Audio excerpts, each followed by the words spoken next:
A impressão que eu tenho é que depois da chegada do Leonardo Jardim, após a entrevista do Pedro Lourenço na quinta-feira passada pra gente, que eles deram um pouco mais de, não é a chave do CT pro Léo Jardim não, mas um pouco mais de autonomia nas decisões. Vocês têm essa impressão não deram também? A chave, deram a cópia da chave, na minha opinião, HG. Então você acha que tem sentido o que eu tô dizendo? Sim. Eu acho que tem também. Pra mim faz muito sentido. Ele tem mais controle das situações dentro do clube hoje. E é muito Palavras do perfil, Pedro Lourenço. E é muito perfil Ele do fazer futebol o que português. para liberdade total para ele fazer o que ele pensa ser necessário fazer. Ele falou durante o programa nosso, né? Falou sobre isso. Falou. Exatamente. Bom, então Mas o isso... treinador tem que ter essa liberdade, né? Você não pode entregar, obviamente, Então, a mas chave, não é só comum mais no o nosso Diniz. futebol. Mas o Diniz Não é não comum no tinha. nosso futebol. O Diniz Thiago. não Tem que ter, tinha. cara. Tem que ter. Mas isso é uma cultura europeia. Mas se não der a liberdade pro treinador para ele definir, olha, eu preciso disso, daquilo outro, cara, fica impossível, inviável. E aí a gente vai minando trabalho atrás de trabalho. E é por isso que os treinadores não duram no nosso futebol. Por quê? Porque na hora que você fala assim, pô, peraí. Então vamos dar uma olhada aqui. O Cuca vai ser o treinador do Atlético. Se eu não montar um elenco conforme decisão e desejo do Cuca, não faz sentido. Ah, o treinador do Cruzeiro vai ser o Leonardo Jardim. Se eu não montar o elenco conforme desejo do Leonardo Jardim, não faz sentido. Mas, é melhor não ter. Mas quando o Diniz estava aí, alguns jogadores vieram com a anuência dele e ele não tinha todo esse poder ali dentro. Não, eu discordo. O Diniz, é porque é o seguinte, o que está acontecendo, eu discordo de você pelo seguinte, o que está acontecendo agora no Cruzeiro, na minha opinião, eu não tenho essa informação. Quando a gente fala do Leonardo Jardim, para mim tem uma cópia da chave, ele está indo além do campo. Além do campo. Ele está mexendo na estrutura de futebol do Cruzeiro. Não, gente, é que eu estou dizendo, o Diniz não tinha isso. Ele não precisava ter. Os técnicos não era o precisam perfil ter. dele, é isso que eu tô falando de cultura. Mas ele tinha o desejo de ter? Os técnicos não Esse é o precisam de ponto. ter, HG. Eu acho que o Leonardo só está tendo por conta do fracasso esportivo Isso do aí, Cruzeiro dentro do isso campo aí. e do conhecimento dele, Leonardo Jardim. Mas precisam ter sim, viu? Qual Valdo? técnico Não, eu não brasileiro acho. tem Se esse você perfil? faz- Técnico Eu não vou tem. citar Vanderlei, dois. Vanderlei. Vanderlei Luxemburgo e a reta final do Filipão. O Filipão, por trabalhar em gestão depois, em outras oportunidades, ele também começou a cuidar do extracampo. Antes, treinador aqui no Brasil, a preocupação dele era só dentro das quatro linhas. Teve o Luxemburgo, que deu ótimos exemplos ao longo de sua carreira, mas a chegada forte de treinadores portugueses fez isso dar uma amplificada. É o perfil do treinador português. E o Leonardo Jardim, no meio do furacão que ele entra, facilitou um pouco mais ter essa abertura para ele pegar e ter esse controle maior dentro do Cruzeiro. Mas eu reafirmo, a questão do Diniz nem acho que te passava por perfil. Eu acho que é porque naquele momento o Alexandre Matos estava, de fato, meio que fazendo um processo de remontagem, de liberação, chegada de jogadores. Fernando Diniz nunca fez isso, entregaram a organização do futebol para ele. Com o Léo Jardim, com muito pouco tempo, o Léo Jardim chega muito grande, gente. Se olharmos para currículo... E por causa da situação. Hoje o Abel o Abel Ferreira ganhou muito e hoje é o principal treinador do continente. Mas o Léo Jardim chega maior. Quando você olha para currículo, mas ele é muito maior. ele chega maior do que o Abel. Sim. Né? Então, e aí, ele chega maior.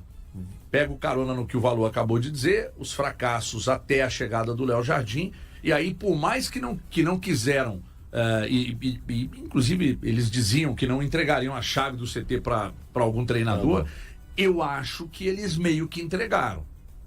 Eu acho que hoje Mas a chave se a está gente com pegar o Léo Jardim. os treinadores portugueses que vieram para o Brasil, o Leonardo Jardim é sem dúvida o maior.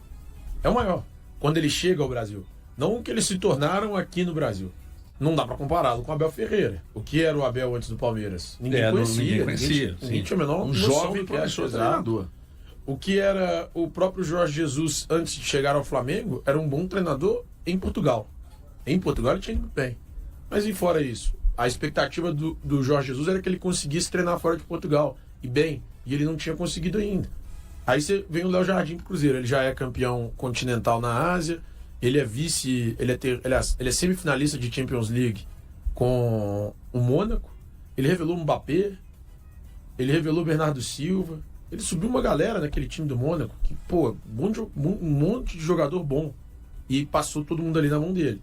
Então, eu, honestamente, Acho que o Léo Jardim chega ao futebol brasileiro maior do que o Jesus não chega ao Flamengo e maior do que o Abel chega ao Palmeiras. Não quer dizer que aqui ele será maior que esses E caras. aí, necessariamente, o Léo Jardim vai precisar de um tempo é difícil falar isso, mas de paciência. Paciência, palavra-chave. Eu lamento ter que dizer isso, mas o torcedor do Cruzeiro agora, com esse novo modelo, entre aspas, que não foi apresentado, não há nenhuma apresentação de modelo de negócio que foi alterado no Cruzeiro, mas quem viu a entrevista do Pedrinho entende que hoje, de certa forma, o Léo Jardim tem a chave do CT e aí é paciência, não tem jeito. É só lembrar que o Diniz, ainda na sua primeira entrevista lá nos Estados Unidos, falou da sua participação na montagem desse elenco. O Diniz, na verdade, talvez ele não vá confirmar isso, mas ele nunca teve um trabalho onde as pessoas se empenharam tanto para atender a cada designação, a cada pedido de características de atletas que ele fez. O Cruzeiro fez exatamente, não estou dizendo que cada nome que o Diniz indicou, mas características, o Cruzeiro foi atrás de cada uma e ele, Diniz, fez questão de deixar claro que tudo passou também pelas mãos dele. Repito, o que está acontecendo agora com o Leonardo Jardim está sendo passado em revista o departamento de futebol do Cruzeiro, através de algumas coisas que entendo, como o próprio Leonardo Jardim disse em uma entrevista coletiva, não é de mandar recados. Então, com certeza, ele tem um trânsito, a gente teve um pouco de noção disso quando o Pedro veio falar aqui. É um cara que não tem problema de se dirigir ao Pedro Lourenço. Então, ele deve já ter falado tudo que pensa a respeito, não só de time, mas de estrutura de futebol, passando por categoria de base, para realmente fazer com que o Cruzeiro vá num caminho diferente. Porque hoje, quando a gente fala assim, por que o futebol do Cruzeiro ainda não acontece? Problemas financeiros? Não é. A gente não pode mais elencar isso. O Cruzeiro está pagando as suas dívidas, tem um dono que está disposto a colocar o dinheiro que vai colocar só nesse ano, o Pedro Lourenço falou conosco, mais de 350 milhões, sem nenhum tipo de problema. Então, você precisa de ter um direcionamento, vários departamentos funcionando de uma forma para que as coisas comecem a acontecer dentro de campo. E o principal, né? A cadeira de técnico esquentar. A cadeira de técnico do Cruzeiro hoje é uma cadeira fria. A cada 3, 4 meses acontecem mudanças. Mas eu acho que agora não tem motivo para pensar ou cogitar uma mudança tão cedo. O Cruzeiro contrata um baita treinador, um cara que todo mundo enaltece, um cara com experiência internacional muito vasta. E a gente falou todos os predicados dele aqui já. O Cruzeiro, se cogitar em algum momento, ou no primeiro momento de crise que houver, cogitar a saída dele, aí, cara, é um erro. Vamos falar turbulência, porque crise é meio profundo. Um primeiro momento de turbulência, cogitar a saída dele, é um equívoco completo. E aí, convenhamos, não dá pra fazer isso. Não dá pra pensar dessa forma. Não dá pra cogitar isso. Porque eu entendo, ele vai passar por um momento de turbulência. Todo técnico vem aqui e passa. O Jesus passou no Flamengo, foi curta a passagem dele, ele passou. Ele quase foi eliminado da Libertadores, ele falou, não sabia que a Libertadores era tão importante. Pelo Emelec. Eu não sabia que a Libertadores era tão importante. Ele foi, voltou a fazer o time jogar bola. Então, assim, eu acho que é natural que passe por um momento de turbulência, mas o Cruzeiro precisa segurar e bater no peito e, dessa vez, manter o treinador, que é um baita treinador. E entender que se a gente defende aqui que tá tudo certo, que assim acontece no Atlético, e aí por questão de isonomia no Cruzeiro também, a gente não pode estranhar, né? Do treinador ter uma participação efetiva nas decisões, inclusive de quem tá acima dele. E aí eu tô falando do cargo de diretor. Se no Atlético isso é absolutamente normal, aliás, no Atlético, no Flamengo, no Palmeiras, no Bahia,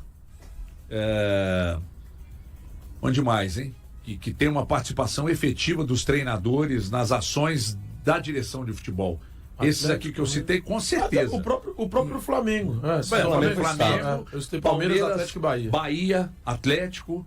Então, alguns clubes do futebol brasileiro contam com uma participação efetiva do treinador nas ações. O Santos agora, o Caixinha está participando ativamente do negócio. É que pra mim o Diniz participava também, tá, pessoal? Não, eu também acho que o Diniz participava. Quando veio o Marquinhos, por exemplo, é a cara do Diniz. Ou quase nada. Pode acreditar que é informação. HG, bem menos ou quase nada. Uma coisa é o cara ter competência. Então ele Ele mentiu, então. Cara, eu acho que são Ele situações mentiu, então. diferentes aí, Porque velho. ele falou lá nos Estados Unidos que estava participando ativamente da montagem Mas desse com o elenco. tamanho que o Gente, Léo são Jardim Não, situações é fez. porque são são- Mas ele situações é diferentes, competência, mas eu acho que diferentes. isso aí é Situações competência. diferentes. O que você enxerga do Léo Jardim? Pô, o Léo Jardim pediu um relatório semanal dos jogadores emprestados. Isso é competência do Léo Jardim. E- É competência, não é questão que o Diniz não estava e participando. isso é ele gestão participava, geral. mas- Isso é gestão geral. Isso é uma vergonha para o departamento de futebol do Cruzeiro, para mim. Porque independente de técnico, Não sabe de ninguém departamento, pedir, né? o departamento de futebol tinha que ter esse controle. É. Ah, mas quem vai fazer? Não sei. Podia ser o Matos, o Pelaipe. Escolhe quem é. São dois. Contrata alguém. O Cruzeiro tinha que ter isso, porque afinal de contas são figuras que são ativos do clube, independente do técnico que passar. A relação entre o Cruzeiro e o Mineirão voltou a ficar tensa. Relembre o histórico recente. Pedro Lourenço adotou uma abordagem semelhante à de Ronaldo Fenômeno ao criticar publicamente o acordo com a Minas Arena. A mais recente declaração de Lourenço, proprietário da SAF Celeste, sobre o Mineirão, reavivou as incertezas na relação entre o clube e o estádio, que enfrentou diversos altos e baixos nos últimos anos. Sendo o Mineirão a casa do time, que é o principal cliente da arena, é do interesse de ambos manter uma convivência harmoniosa. O tema não era discutido abertamente desde o primeiro semestre de 2023, quando o Cruzeiro, sob a gestão de Ronaldo Nazário, firmou um novo contrato com a Minas Arena, válido até dezembro de 2025. A última crise, por sinal, teve Ronaldo como protagonista. No dia 23 de janeiro de 2023, Ronaldo declarou que a relação com o gigante da Pampulha estava encerrada. Neste ano não haverá partidas nossas no Mineirão. O governo estadual precisa resolver isso. A população e os torcedores do Cruzeiro consideram o Mineirão sua casa. No entanto, um contrato mal elaborado antes da Copa de 2014 deixou o governo em uma posição complicada, afirmou. As principais queixas giravam em torno dos altos custos de mandar jogos no gigante e da falta de retorno financeiro para o clube em relação a eventos, como vendas de alimentos e bebidas, camarotes e estacionamento. Por conta disso, o time passou a realizar suas partidas principalmente na Arena Independência, do América em Belo Horizonte. Diante da situação, o governo de Minas Gerais precisou intervir, formando uma comissão para mediar a questão. A Minas Arena, concessionária responsável pela administração do estádio desde um acordo de parceria público-privada em 2010, após o fechamento para obras voltadas à Copa do Mundo de 2014, tem direito ao uso do estádio até 2037. Após vários meses de reuniões, um entendimento foi alcançado entre as partes, com melhorias nas condições para o Cruzeiro. Embora o acordo não tenha alcançado plena satisfação, as críticas públicas cessaram. Isso mudou na semana passada, quando Lourenço expressou seu desagrado em relação ao pacto. Planejo conversar com eles de forma direta. Eles precisam refletir. Por exemplo, em relação ao camarote, não recebemos nada. Eles ficam com tudo. O Mineirão só é vantajoso para eles. Vou cumprir o contrato que termina este ano, declarou a Band Minas. De acordo com a concessionária, não há cobranças abusivas, e os termos atuais estão alinhados ao que foi acordado entre as empresas. Os serviços contratados para a operação dos jogos estão de acordo com os preços do mercado e respeitando a legislação vigente, informaram. O Mineirão mantém um diálogo constante com o Cruzeiro para otimizar as operações nos jogos, incluindo os custos envolvidos. A equipe do Mineirão é capacitada e tem experiência para conduzir as operações de acordo com a previsão do público indicado pelo clube, o que ajuda a reduzir custos. Acrescentaram. Contudo, a gestão atual da SAF Estrelada não tem interesse em construir seu próprio estádio, como fez o rival Atlético. Precisamos chegar a um entendimento com o Mineirão, concluiu Lourenço.